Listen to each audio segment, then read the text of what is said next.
right now we're tracking some of these storms that are moving across portions of the upper Midwest and the Northeast. Many of these storms coming in with some severe thunderstorm warnings, some hail as well, and we have that severe thunderstorm watch that Michael was just talking about that extends over a portion of Iowa and back into Nebraska. Also looking at Chicago, they'll be looking at thunderstorm threat here, flash flooding as well. What a night you had. You are in the threat zone, level 3 out of 5. Airport delays, expect those for sure. Check with your airline ahead of time. Download the app for your carrier because you're likely going to be experiencing some delays or cancellations.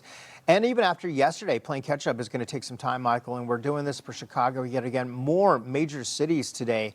But let's start off with the severe thunderstorm watch because this morning, Des Moines, Waterloo, all the way over to Kearney and Lincoln, Nebraska, Omaha right smack in the middle of it too, right there. Yeah, and you'll notice that we have several severe thunderstorm warnings that are already on the board, and these have been confirmed, meaning that we've already seen a history of 1.75-inch diameter hail, aka nearly 2 inches, along with over 60-mile-per-hour wind gusts out of these storms.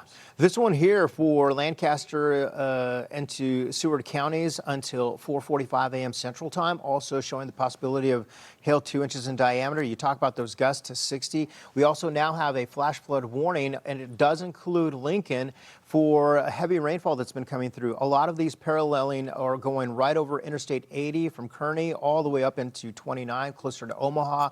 Here's a look at the hail tracker from these storms that we've had moving through. Some of those perhaps 1 inch to 2 inches in diameter.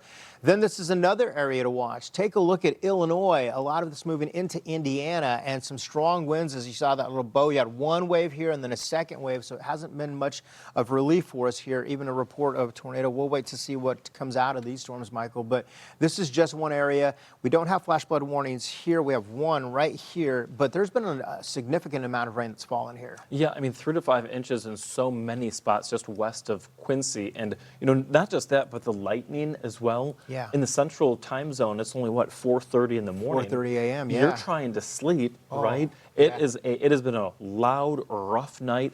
All of that energy later on today works up toward Chicagoland, our nation's 3rd largest city. We could be talking about significant winds, significant hail here too. Yeah, the winds will be a major concern. You already had a lot of wind damage. You're still trying to recover from power outages this morning, Michael. We're likely going to see more of that. You talk about the chance for tornadoes also in the mix for us here. So it's an afternoon. You got to stay with us. Turn on the notifications. Treat every severe thunderstorm warning like a tornado warning as well, especially with these strong winds. Yeah, it is going to be so important that you respect each and every one.